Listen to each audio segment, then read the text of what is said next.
Good morning, beautiful people of the internet, and welcome back again to another Super Sunday supplement where we'll be talking, well, anything that really takes our fancy. But we're business people, we're property people, love a bit of finance, love a bit of politics, love a bit of everything, really. So we are joined once again. I normally leave myself to last. So my name is Jay Howard. If you're viewing for the first time, love auctions, love property, love philosophy, love psychology, love anything like that.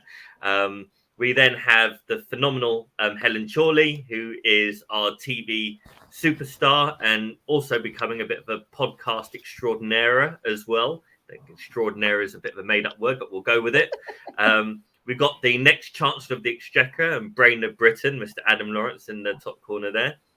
And my gorgeous business partner, Mr. Piotr Rysunek, who is probably the biggest pragmatist here and is super into clarity, super into... he does a couple of silent meditation retreats as well. So he is very much in line with his inner self. So we're here today. And of course, we will be talking about conflict. And I think for all those who have started the day reading Adam's Sunday supplement, where Adam will take a subject or a position and expand on it, normally within 3,000 to 5,000 words. It's normally on Facebook. It'll be copied into LinkedIn. You'll be able to find his links everywhere. He's not a quiet or shy or hidden away person. But Adam, do you want to go through your supplement first, and then we can expand thereon? Is this your way of saying you haven't read it today, Jay? Is that what it is? No, actually, I've read it.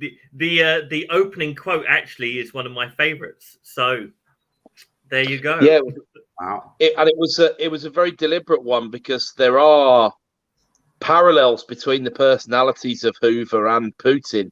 I probably wouldn't make many friends for saying that, but the sort of quiet, introverted, extremely determined, completely stubborn, somewhat ideological. There's lots of parallels actually on their personality type. So I'm not sure Putin would necessarily be introspective enough to have come up with that quote, but there we go. So yeah, obviously couldn't ignore the largest military event in Europe for over 50 years. Let's face it. This week, so obviously there'll be lots of people with friends, family, contacts. There's a super strong Ukrainian community in London, so I know that there'll be people watching. It's almost impossible not to know any Ukrainians, and obviously thoughts and prayers with them to start with. It's a very tough spot because it's difficult to understand from. I mean, look, I'm no geopolitical expert. I have a passing interest in modern history, absolutely. I'm normally very much focused in on the economic side of things, of course. But what you struggle to see is what the way out is at the moment. We've seen the way in, and we've seen it was relatively telegraphed and relatively, there was lots of general denial, although the Western intelligence was generally focusing on the fact it was going to happen. And then it happened. And it happened under this veil of, rather than a false flag operation, which is was mooted, I suppose in a roundabout way, it is kind of a false flag operation in that these kind of theoretical separatist republics have been nearly conjured out of thin air, realistically. And given an excuse for Russian boots on the ground in significant numbers. But where it goes from, I'm sure that Putin was told within a few days they were going to have this, that, and the other lockdown. The reality of war is obviously very different. And I'm sure, I mean, I did hear, I think it was 62 Russian cities that had significant protests, which is really quite a brave thing to do. I mean, it's... I'm certainly grateful for the people who took to the streets and expounded their displeasure at the lockdowns and everything that happened during the pandemic, especially in the later phases when it was quite clear that maybe everything was not as it seems. Let's say, but to do that in the UK is fantastic, and I'm grateful for the people who were motivated enough to do that. To do that in Russia, now that's a different level of bravery, and they know that economic pain will follow that will be decades long. There's no two ways around that. This move changes so many things on the geopolitical chessboard for so many years It can't be underestimated. What will happen? What's the real plan? Is it to assassinate Zelensky? Is it to install a puppet regime who are very much sympathetic towards the Russian cause? Is it to encroach further towards Europe and put pressure on all of those countries that have a border with Ukraine? How can anything sustainable happen in Ukraine? There's been 8 years of democracy, I think now, or 10 years of democracy, something like that. I don't think there's any indication that the Ukrainian people want to go and row back on that side of the fence, realistically. So, you see a perverse thing, don't you, with any war? It's a value destruction exercise. Rightly or wrongly, there's always massive profits to be made as well. We're talking now about a war on the back of a pandemic. This is a double shock. And then I obviously went into where that's going to potentially affect us in the UK in terms of, this will be inflationary. There's no two ways about it. We're in a not a great position, but geographically we're in a slightly better position than the whole of the rest of Europe, realistically. But I did make the point this morning that we could have said that when Germany invaded Poland in 1939, and it wouldn't have been a particularly good idea to take solace at the English Channel at that point, realistically. So, there's no two ways about the clear and present danger side of it. Inflationary pressures on top of extreme inflationary pressures anyway, the biggest inflationary pressures for 40 years. It might be worth half a point, 3/4 of a point, less than half a point. It's a lot when you're already in a range well outside of tolerance. That's the point. And, this is exactly what I hate to be that guy, but this is exactly what I've been saying for over 12 months now in terms of as and when you lose control of inflation, if you have an event, there's more problems. And we're not in control of the inflationary pressures that there are in the economy anyway. So this moves interest rate rises to more guaranteed than they were, I think, realistically, because controlling that side of the economy is important. I've also made the point this morning, though, that a lot of, and this always happens. I thought this was a 2008 thing in my naivety, because I learned about economics primarily between 1995 and 2000, right? Primarily. 2008 happened, and then books got thrown out the window, things got redone. Economics is a very young social science anyway, right? So in fairness, it's always evolving. And then, we haven't mentioned my MBA yet, I don't think. So I've been 7 minutes without mentioning it. But when I did my MBA, the economics tutor basically said, pretty much forget about what you've learned so far. I mean, not in terms of supply and demand, not in terms of the micro side of things, but in terms of macro, forget about that. This is what's important. And actually, we did some really forward-thinking and interesting stuff about the EU. And that was sort of 2012, 2013. So before any real rumblings around Brexit referenda and things like that. So, you've got a non-performing economy, realistically, that's being masked by the bounce back to normality. You've got large household savings balances which are in danger because of inflation. Mm-hmm. You've got consumers who aren't confident because of COVID and won't be confident in significance for years, in my opinion. We can't forget the might of the grey pound, as they like to call it, where a lot of the money in the economy lies, and where, what do you need ultimately to enjoy leisure time and things like that? You need disposable income and you need disposable time, right? And who has that, generally speaking? It's the baby boomer generation who make a lot of difference. And there's still plenty who don't want to go on aeroplanes yet, who are not ready to embrace even if you take out 10 or 20% of people who used to go to restaurants every week, used to do this, used to do that, there's an ongoing impact behind all of that. And you introduce more uncertainty, and there's nothing more uncertain than a war, which has, at the moment, no boundaries that we can see. We currently would imagine Putin would not be keen to trigger Article 5 of the Washington Treaty, but I don't think anything sounds like 100% at the moment, really, does it? And I made the point in the supplement this morning, the Western media are relatively quiet on China. That's not an uncommon thing. We don't like saying lots and lots of things about China, but in reality, there's economic support there, and my enemy's enemy is my friend is a very dangerous combination when you consider China, Russia, potentially even Afghanistan, although Russia and Afghanistan obviously have their significant history. It's just less recent than the history of Afghanistan versus the West. And you've got quite a strategic and mighty geopolitical force there. And we're left, as we usually are, looking over and smiling at the good old USA, who have their own problems around all of this stuff, including potentially, and rightly or wrongly, I think Johnson has given a decent account of himself here. If he could have engineered this whole thing to get rid of the Partygate stuff, then he couldn't have timed it any better, could he? But this is serious stuff, and he does actually look like more of a, in my view, and I'm no big fan. I've said plenty of bad stuff about Boris in the last couple of years, but he looks ever the leader that Biden isn't, in my view, at the moment. And let's face it, our chips are in the middle on. It's all very well, having these variety of allies, but really a lot of it is pinned on the US and the Western culture and the Western way of life. So, it's incredibly significant. And the number of things that are changing at the speed that they are make decision making extremely tough.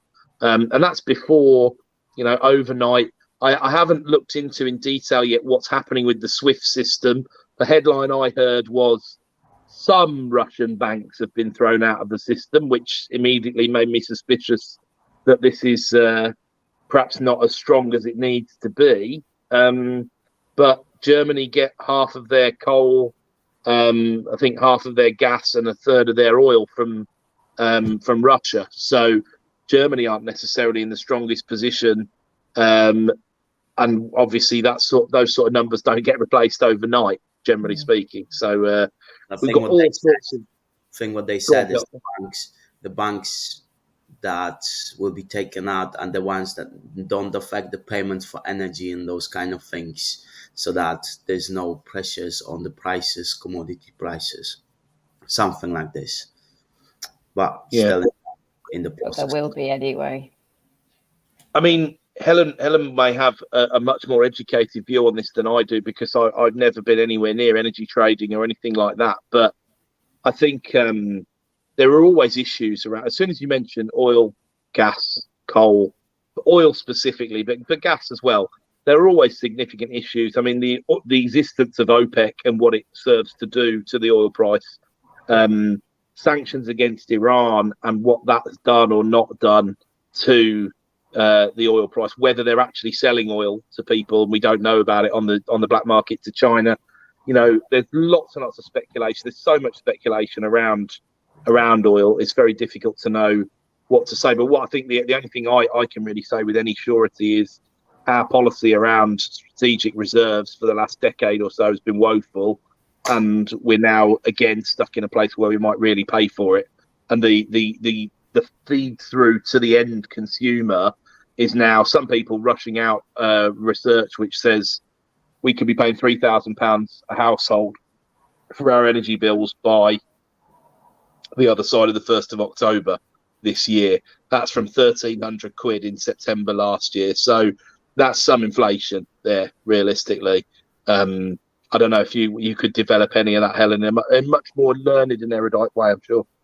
Well, just the impact on prices. Like I've been seeing friends who are, not involved in property or economics or anything like that, like posting about the hikes they've been getting from one particular provider. It's a new, I've forgotten the name, but a new bulb, something like that. I can't remember what the name is. But the hikes in their price, like literally doubling what they're expecting to pay. And obviously that has a knock-on impact of disposable income that Adam already touched on.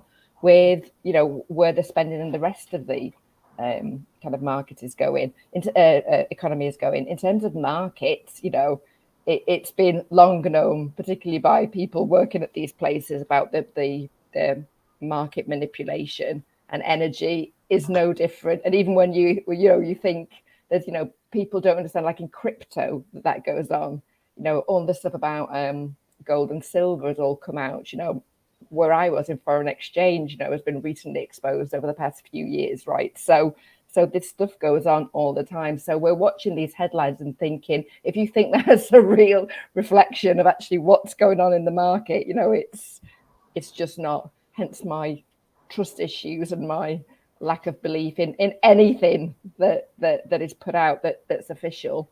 And I think that's where I come in with kind of the coverage of this all. And it's, it is horrific, and there are, it's truly awful. But things, what springs to my mind is what are we being distracted from? I go back to kind of like Tiananmen Square, and I can't remember what Russia did, but when Tiananmen Square was happening, the world's focus was on that. Russia was up to something. And now I'm like, oh, right, okay, so now we're all focused on Russia and UK, and what is China or US? So I don't know who, but what are they up to? So I think they were up to, or the 50 odd or so oligarchs were up to dividing the resources of the USSR before it broke down finally, realistically, which is another case in point for where Putin's money is, where Lavrov's money is, what's going on. Can you really freeze their own personal assets, which is where you would want and need to be at to make a meaningful difference to someone with the resolve of Vladimir Putin, apart from anything else? Yeah, so I'm always looking like, so you've got the headlines and our attention is where they want it to be. But what else is going on? Let's keep asking more questions. Let's keep looking and keep that critical thinking, which is just so much more important than ever right now. I think that's a really good point, and I think it's also it's a good yardstick of any good trader. I think really you get as much news and information from what doesn't happen when it should than you do from following the headlines. For example, if you could make money just following the headlines, then it's the old, if it was easy everybody would do it, right? And exactly. I touched on the point you made as well around trust effectively in the supplement today, because I've observed this. I quite like listening to, I try and spend a few hours a week listening to talk radio. I quite enjoy it, and I like to hear what people are thinking based on the back of the headlines that are stuffed down our throats on a regular basis. And one of the things that before all this really kicked off that happened last week was around the storms and the 2 red weather warnings in a day. And there were multiple calls into LBC, which is my other radio stations are available, of course, but it is my preferred talk radio station. And they've got Andrew Marr actually starting a week on Monday, which is a fair coup. I would have thought that's pretty decent signing. So that's just a little aside, but I like listening. And there were several people who phoned up to basically question the Met Office's authority, accuracy, and agenda. Interestingly enough, and for 30 seconds, I just thought, don't be such a bloody idiot, And then I thought, but really, is this the fault of the person who's motivated enough to ring up? Or how much of the blame is shouldered by the government that have used such interesting behavioural manipulations that have stopped at nothing? They stopped at absolutely nothing in order to get everybody to do what they wanted to do, or to attempt to anyway, over the past couple of years. And I think, I came to the conclusion that whilst I think you're a bloody idiot if you question the Met Office, I still think that at least 70% of the blame for that can be shouldered by the government and their chosen communication strategies. So if you can apply that to the weather, albeit a significant event in the weather, sure. But if you can apply that to the weather, imagine like this is a spectrum. It's not like you believe the government or you don't. It's not binary. This is a continuum that we all live on somewhere. And I mean, I'd say I've always lived on the skeptical side, having a relative understanding of politics and what people say and then what they mean and then what they're trying to achieve on an individual level and then on a collective level. But, I don't think my trust in the government has gone up in the last couple of years. And I probably defy anybody to say that, in Boris, we trust more than we ever have done before, realistically. But the it point doesn't help. Also about kind of like the missing information and asking more questions. Like I apply that, it's equally as applicable to kind of people and personal relationships. There is such power, there is such information, sounds ironic, in what people don't say in as much as what they do say. I'm always listening for that. That throws us right back to it's been a common theme that we've probably touched on every Sunday this year, which is language, the use of language, right? And it's probably another reason why there's some trust issues. You look at the language that they're using now. I mean, the BBC, any other news channel that's in Europe. I haven't watched any Russian news TV at the moment. I wouldn't understand anything that they said. But in the European, it's kind of like, oh, Ukraine is a sovereign, independent nation, stuff like this, wrongly invaded. And I sit there and I think, well, what were the allies of Iraq and Iran saying? Iraq is a sovereign nation. It's it's that kind of thing. So it's kind of it's one of these, you're being told something to think something, right? Yes. And then I'm normally quite an objectionable person, not overly skeptical. I'm always going to ask the question why, or I'm going to think something like that. And it's a very strange environment. I honestly thought, this is going to sound a little bit maybe a little too coy and playing a bit of a joke, but there's a lot of oil in the Ukraine. And I kind of thought the Americans would, we need to liberate these people, and their oil, and I thought they would have been the first ones to kind of jump in. But I think Putin he's given a couple of talks, which I decided to listen to because they had the subtitles, and it very much seemed, and I think, Adam, you directed onto this as well on your supplement, that he was talking very much about rolling the clock back to like pre-1994, before the before the Treaty of Budapest or whatever it was in 1994, and basically them having the USSR spanning as much of it had done across Eastern Europe. But I think if you follow the timeline, there has to be seedlings of what's happening today as planted as far back as 2014, because when the forgive me if I'm wrong, but it was one of the previous leaders of the Ukraine who was rather pro-Russia, and when he was deposed, then all of a sudden there was Russian troops at the border. They were talking about it being more of an oil pipeline conflict and stuff like that. But the Ukrainians have been dealing with Russians on the back door for 8 years.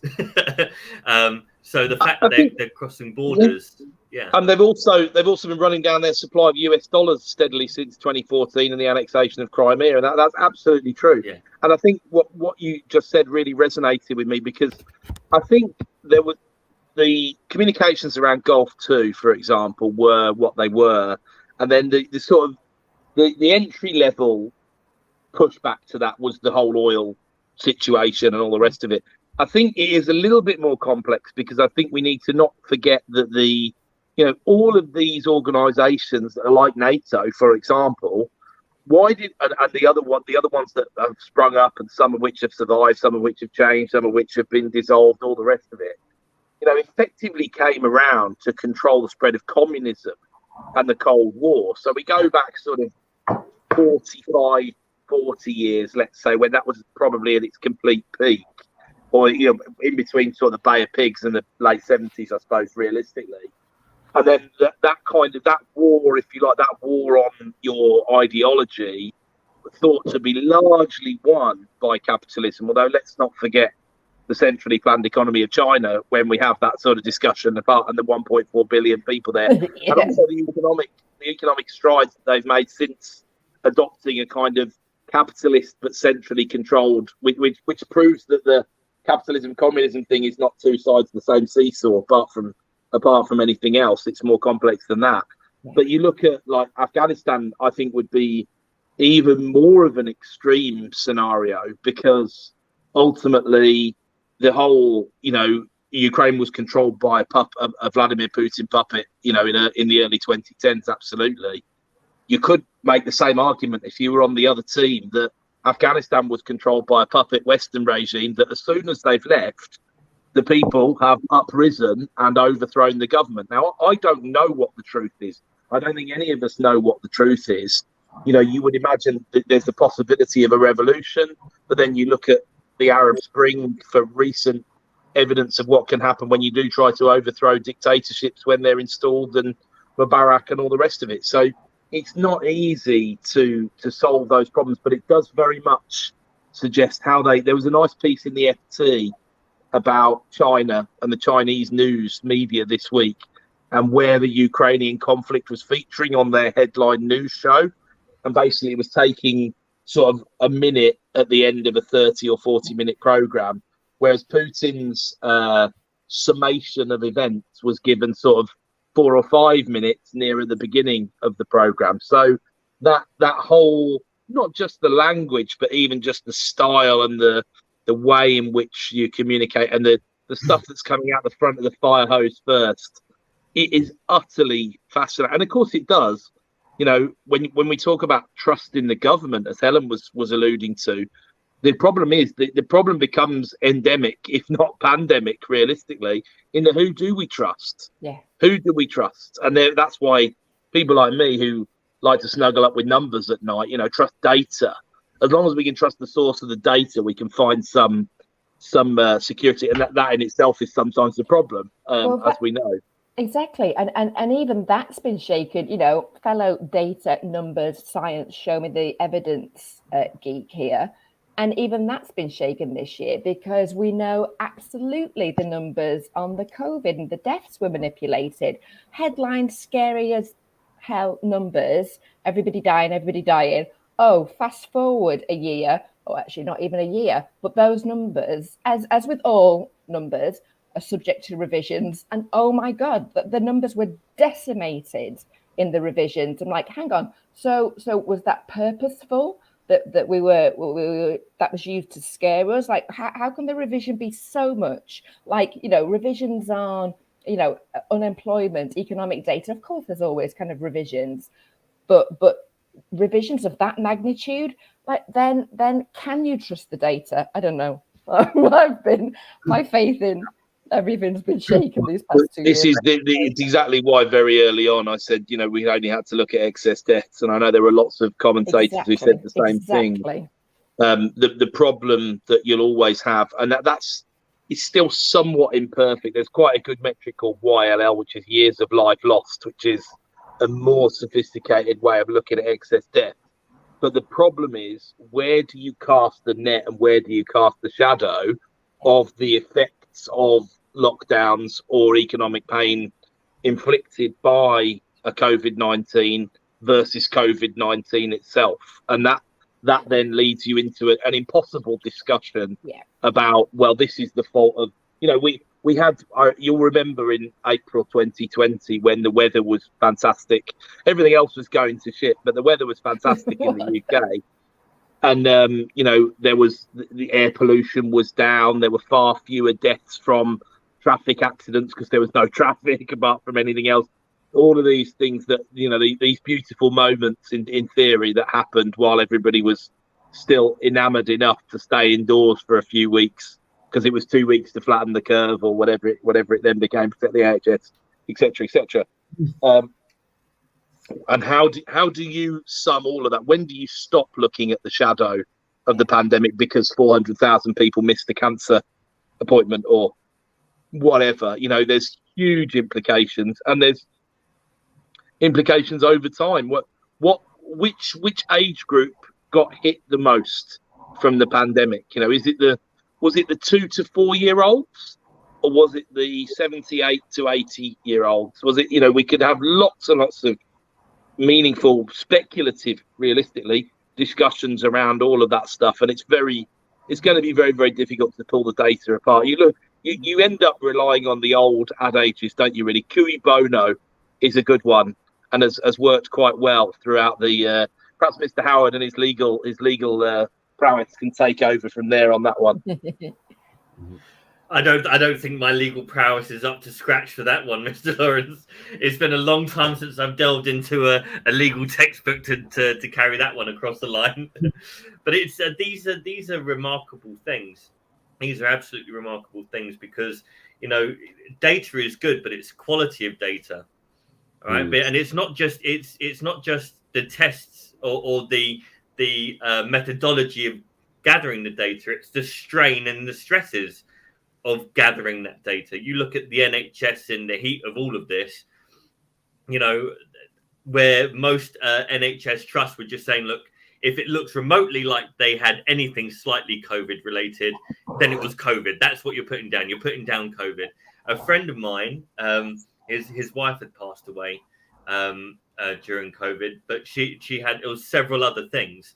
And he's been fighting for a year and a bit to try and get the life insurance to pay out. But and they've had to do an autopsy. They've had to get it independently done, this, that, and the other, just to confirm that it wasn't COVID. But because she, you know, so it's there are things like that. You know, it comes down to bandwidth as well. And there were so many different stakeholders and shareholders that were focusing on different elements of the data that and it falls to pieces a little bit. And also the data, like when they are subject that's so emotional, and like the war or like the COVID or like the health and the deaths and whatever, like you almost like you come in with some theories, right? And you find the data that will support the theories that you have, right? Because it's just so emotionally, like you just can't comprehend that there's any other possibility. And then even if the data is not proving what you said, then you find slightly different data or slightly different way of saying something to prove. Like there will be biases like this, and I think it's like, especially like, I mean, with the war in Ukraine, like that's like really close to home, and like Polish people are really kind of like allergic to Russians kind of expanding and wanting to like put their peaceful forces into like places, because everyone knows how it was in the Second World War and after Second World War, where like lots of Polish people were like taken away to Siberia, to all those gulags and other things. So it's that's all quite close to home, and I think like for Putin right now, it's almost like a last moment to do what he planned to do for like a long time, and he's just gonna try this on, and who knows what's going to happen if. I mean, the fact that he's invoked, you know, the people that are running Ukraine are Nazis or Nazi sympathizers, right?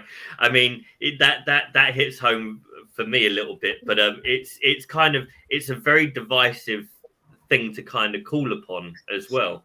Yeah, and like we talked about Ray Dalio and like how this economic machine works and all these other things, but he, like in his books, like he was writing a lot about the phases of economies and the long-term cycles and everything else, and like there's a lot of what's happening that's kind of related to what he talks about you know the crises and financial crisis every now and then the big cycles where there's like wars and there is other things, there's this revolutions and wars. Yeah, absolutely.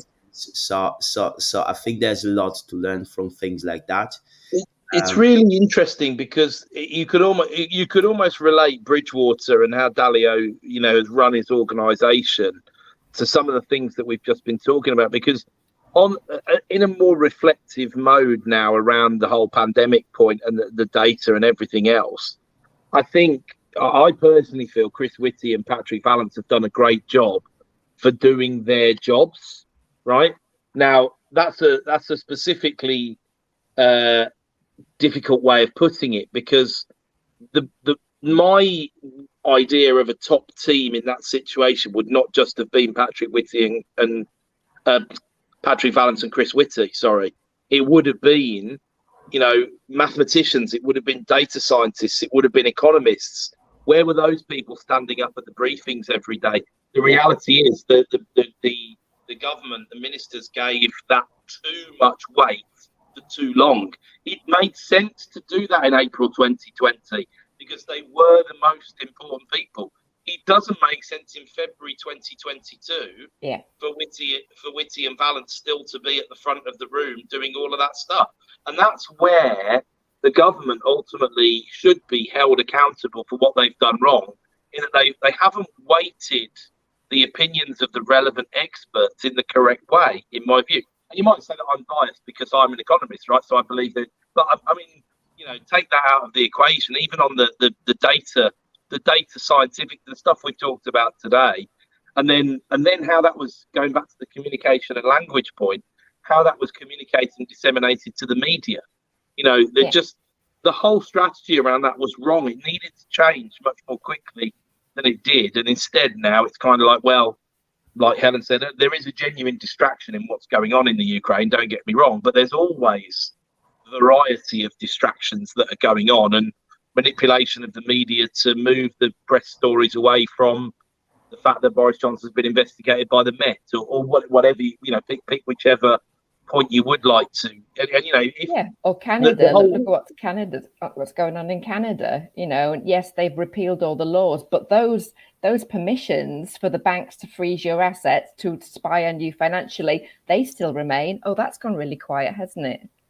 No, I don't know. So many things slip under the radar. And there's this kind of, and I certainly held it myself. If I went back sort of 10 years or so, there's this kind of, and I think for me, Corbyn and McDonnell did quite a lot to change this in me. I had this kind of relatively naive idea of the left, which is not necessarily the same as being liberal, and that's where the lines get blurred between England and America, apart from anything else. But they were all good people with good intentions, and in fact, what's been proven over the last sort of 5 or so years to me is that's not the case at all. That's not necessarily the case at all. They can be more ideological and therefore more dangerous than people on the right. And you see this strange thing going at the moment where you've got people on the far left. You effectively got people like Corbyn saying, well, it's our fault because we weren't friendly enough to Russia.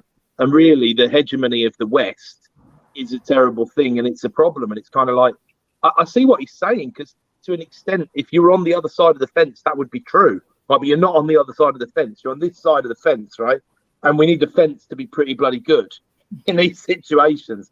So therefore, you need to get on board with what's going on. Of course, foreign policy is a horrible, murky, grey, ridiculous area full of things that we would not even, and we're lucky enough to, reminds me a bit of Jack Nicholson in A Few Good Men, when he's saying, like, I eat my breakfast 400 yards from 3,000 Cubans trained to kill me, or whatever. But you can understand his mindset, right? Because someone's got to do that job. We don't do that job. We're lucky enough not to do that job. We are aware that other people do stuff. We're aware that the FBI might have been involved in the January the 6th incursions or in the White House. Is that a good or a bad thing? That's a really difficult conversation to have, in my opinion. But agents provocateurs have been used in those, for. Why is the West's intelligence so good on what Russia are going to do? Well, they've got people inside, haven't they? Do we want that? Yeah. Is that done by, shaking hands and giving people apples? No, it's not. It's not. It's not very nice at all. But it goes on, and it has to go on ultimately, because that's geopolitics at the top level of the chessboard. And that's, why the whole situation is fascinating, but also very difficult to understand. I know that, Piotr, you touched on Poland there, and the refugee situation is presumably going to escalate somewhat. I mean, Ukraine's got a significant population, as Jay's already referred to earlier on, and obviously Poland will be one of the countries that they're looking at to move through, presumably. And what's the feeling in there what's the reality of that in Poland at the moment?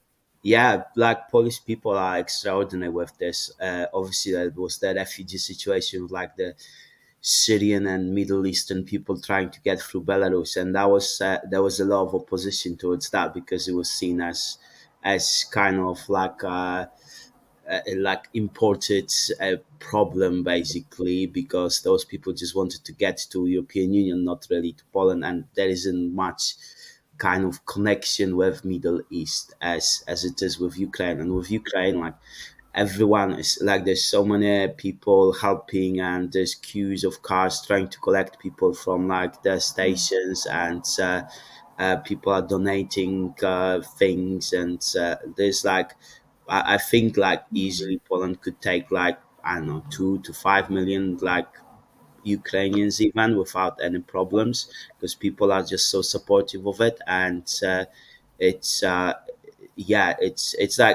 obviously like Russia is a bit of a common kind of bully for those countries, like in our region, like Poland and Lithuania, and like even places like Finland and like Sweden. Like it's seen as a kind of a big guy that tries to dictate things. So when a smaller guy is being hurt, then it's in like there is a common like feeling, so people help. And I think that refugee situation isn't going to be a massive problem for Polish people. In fact, it's probably gonna help, because it's, I mean, help in the sense that it unites people in Poland. Like even people from like us, there was such a stupid thing on someone. I just saw like it's a meme, but there's like a really right wing kind of group on Facebook, and they're saying like, oh yeah, like we don't like this, but we'll take like Ukrainian refugees and stuff like this. And then a left wing group like says something like, oh, we don't like you, but we agree with what you say. And they're like, oh, thanks, fuck off. And but it's like it unites people, even though they realize they disagree on things, but on this, there's a lot of united feelings. So I think and in other countries as well, like Romania, like I don't know, Hungary, and like people do take the Ukrainians with open arms. And I think also, like where I'm in Portugal, like there is and most of the Europe, I guess, Ukrainians can now come without any visas, without any problems, and they can just come as long as they can obviously get themselves there. So I think in Europe there is a lot of love for Ukrainian people. Definitely. I mean, you got to think to a certain extent. If you were a Russian artilleryman or a tankman, and you're driving down the central main road in Kiev, for instance, and in front of you you've got the two Klitschko brothers, one of which was the mayor of Kiev, and the other one of which flew over like when this kicked off. You've got Alexander Usyk, who is the heavyweight champion of the world, knocked Anthony Joshua off his toes back end of last year. And you've got the Prime Minister who, apart from being a former comedian, turns out to be a bit of a badass. And they're all standing there. You're going to turn the truck away, right? I mean, you've got the two Klitschko brothers. The two Klitschko brothers themselves are scary characters, right? Yeah. And that sounds a little bit funny, but actually there is a solidarity. Like I think Russia was expecting, they're just there'll be a wave of red and white flashing over the Ukraine, and the Ukrainians are like, well, the blue and yellow are going to stick around for a little bit. We're not easy meat anymore.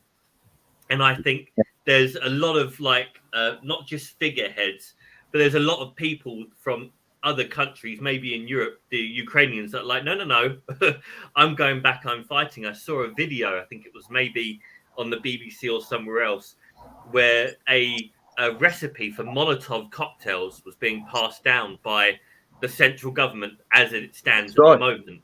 It's on the Minister of the Interior's website. That's right.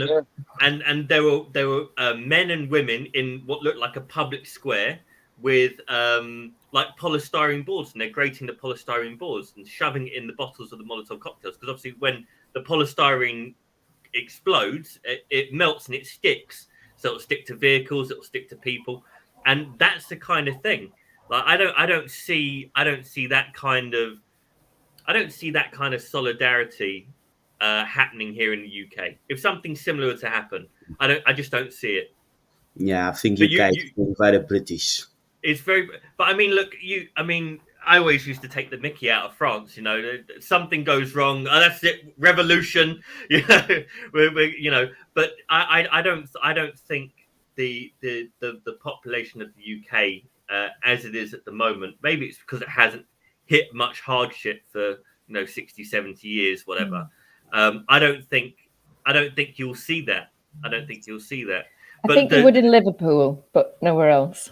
Yeah. We got Millicent streak. That's it. Yeah, they'll stand by the cop and they won't let that get taken, of course. Yeah.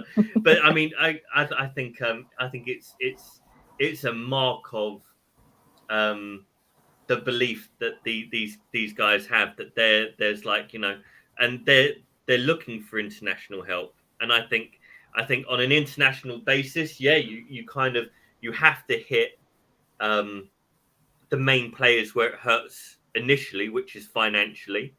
But I think you also have to be there. It's a tightrope that has to be walked, because if France, Germany, and the UK, and eventually the USA, when they fancy it, decide to jump in and aid with military support, then that's no longer a dispute between two nations. Which is effectively a war. It then becomes another world war, and I think there is enough motivation on all sides for that not to happen. But I think the other thing is you can see, as much as it's muted and they try to restrict that kind of communication, you can see that the Russian people themselves, they don't want this. So the moment you start assisting military might or compiling military might, you're essentially there are so many grey areas with that.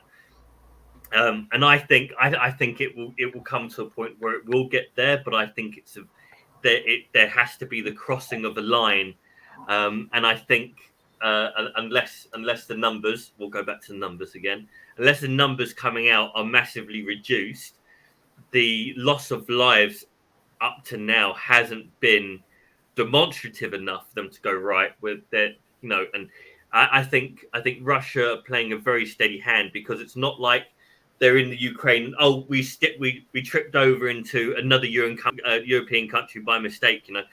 He's very, very smart, devious, but very, very smart. And I think as long as that tightrope is walked, it's going to be very, very difficult to supply military aid.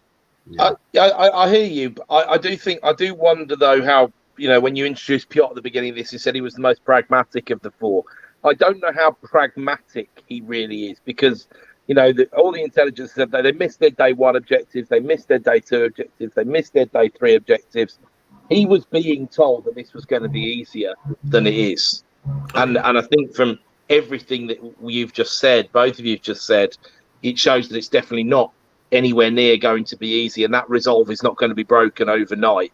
That the stuff that Piotr was describing, that's a permanent feature ultimately. And 40 million, or the men of fighting age, let's say 15 million, 20 million Ukrainians are not going to roll over ultimately and allow that to happen. And in fact, like you said, people are repatriating so that they can fight. It's completely the opposite as to what you might expect in the UK. We had a comment on LinkedIn, someone saying bad news for London property prices if Russian investment is sanctioned. Yeah. I don't know I've got a few thoughts about that, but I'd be interested to hear what you guys think.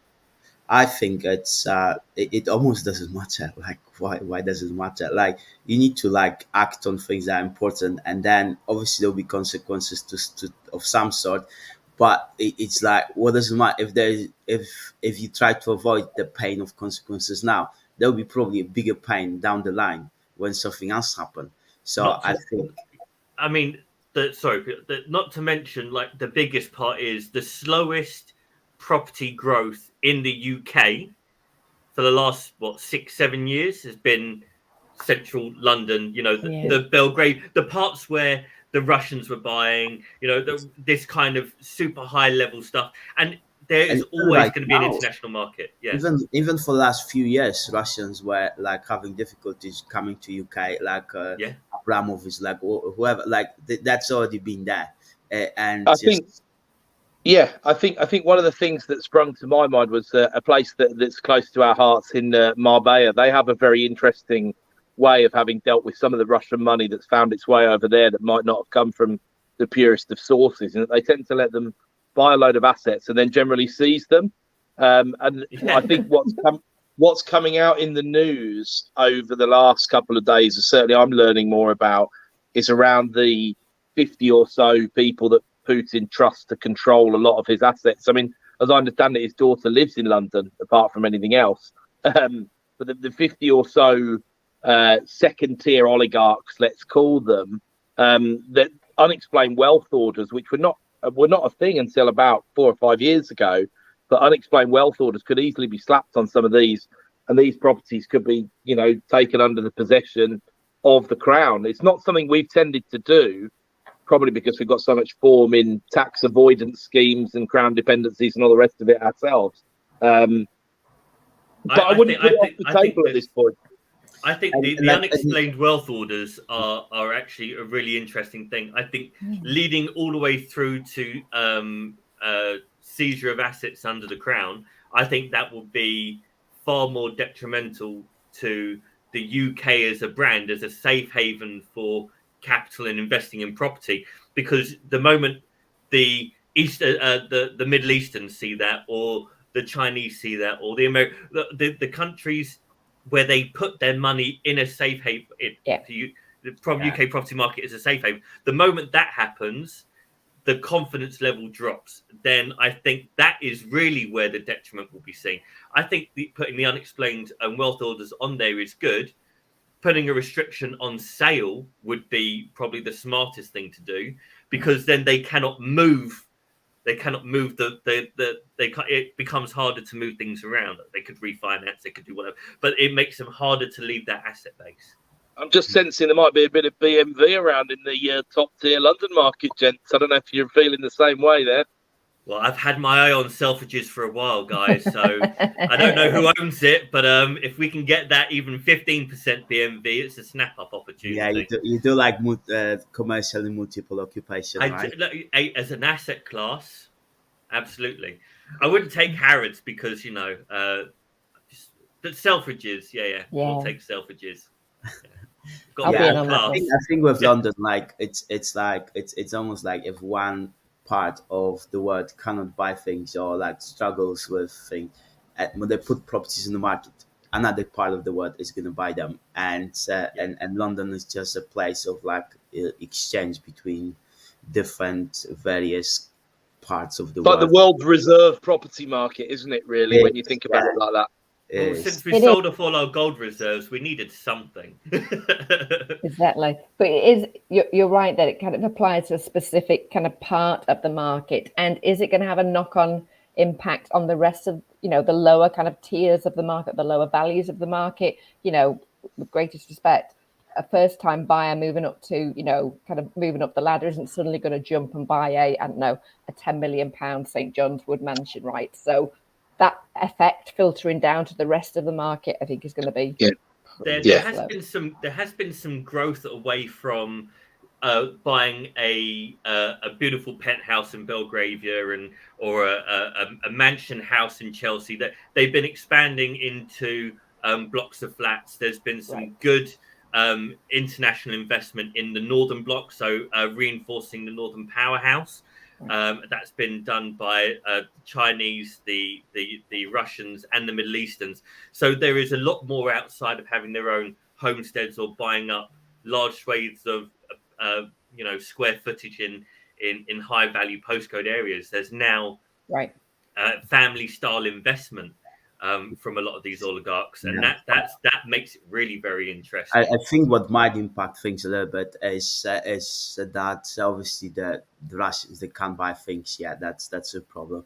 But what might also add to this whole thing is this whole Evergrande fiasco in China, because my friend lives in this development in Royal Wharf, and close by there's all this Chinese kind of investments, and one of them was in the docks in like to develop like thousands of homes and offices, and they just sold their stake in that development because they needed money somewhere else in China to keep things going. So I guess there will be things like that, but I think there is enough liquidity and enough money in the system to absorb those things.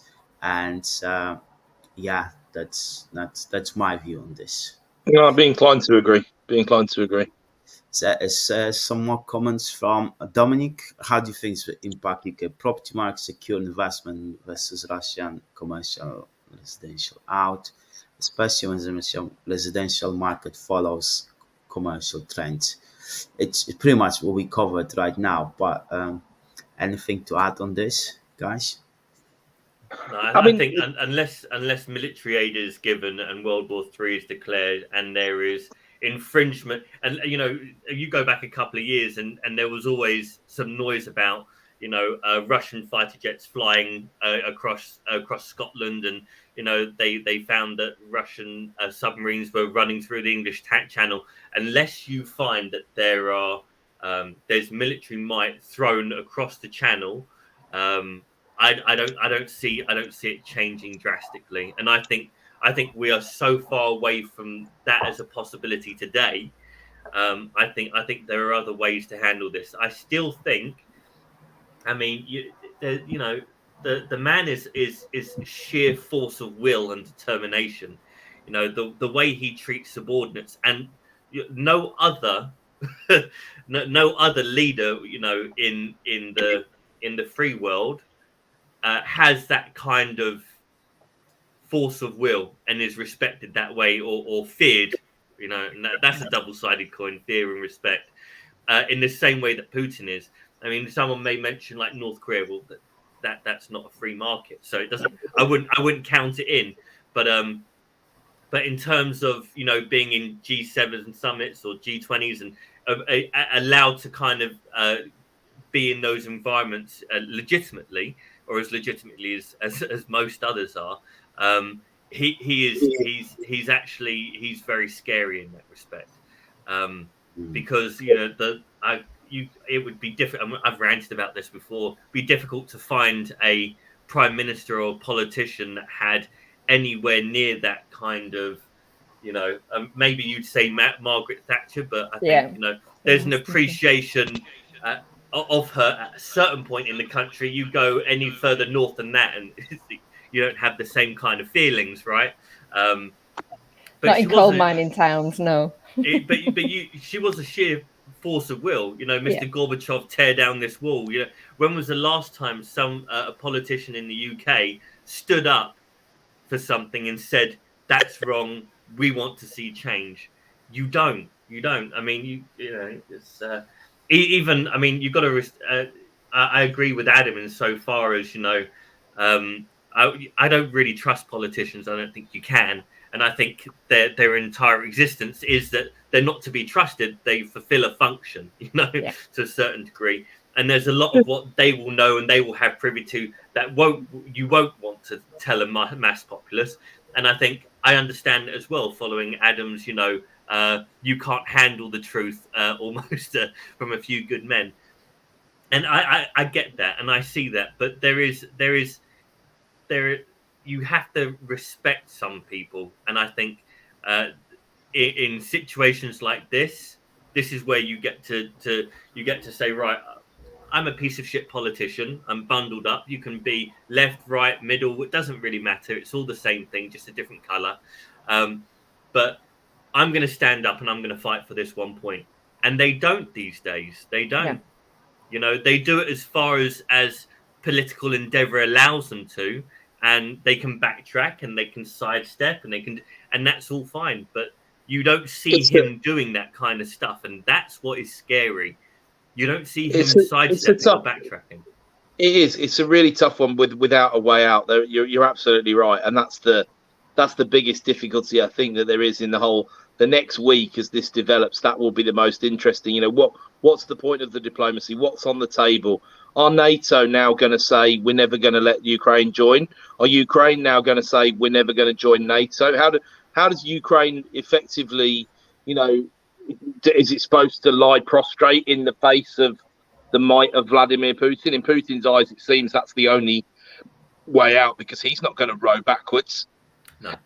And that's what I'm seeking to understand over the next week or so and see how that plays out, because that's the most dangerous part of the whole conflict. Is how do you? It's a bit like a lockdown, right? A lockdown's easy to go into.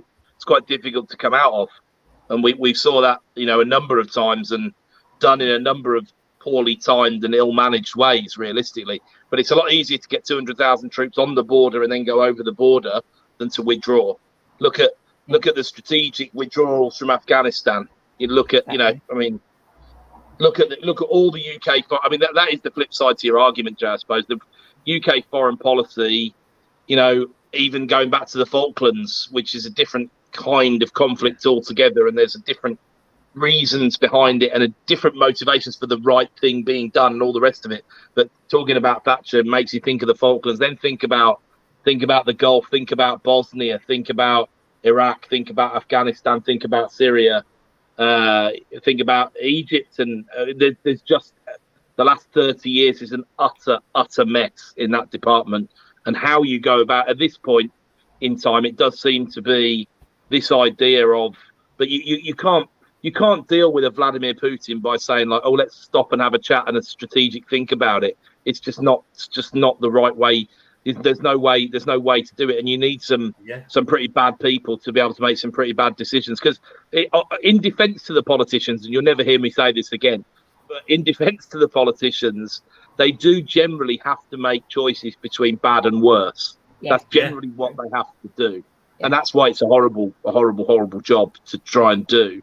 But somebody does these horrible jobs. Somebody allocates the resources in the NHS to say this can be treated and that can't be treated because it costs too much money.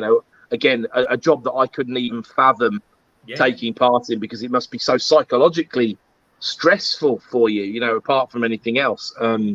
But yeah, that's the bit that is a bit of a cliffhanger really for next week. Is I don't understand how this will unwind in a way. I don't know if we're going to be any the wiser in 7 days' time. I hope we are, and I hope they find a way to allow Putin still to look like the big man, but restore order in the Ukraine. But let's see. Well, let's hope that's all. That's sort of what most people have at the moment, right? Especially those that are in Ukraine. There's hope. I think even if you take the ideology out of Putin, you won't be able to take that force of will and that conviction. And that's dangerous, as you say. 100%. And let's hope, for people in Russia as well, to have some impact of those protests and absolutely, that this disagreement with the war internally, that might have some impact on where things go. So that's a really good point. It's not the fault of the Russians. Yeah. All right. Well, we just passed our hour. It's been very engaging chat. We'll come back to this next week. Let's see what's going to happen and how things are going to evolve. But we'll be back as usual, 10 o'clock on Sunday. Thanks everyone for your comments. Thank you guys. Thanks all. Keep safe, keep well.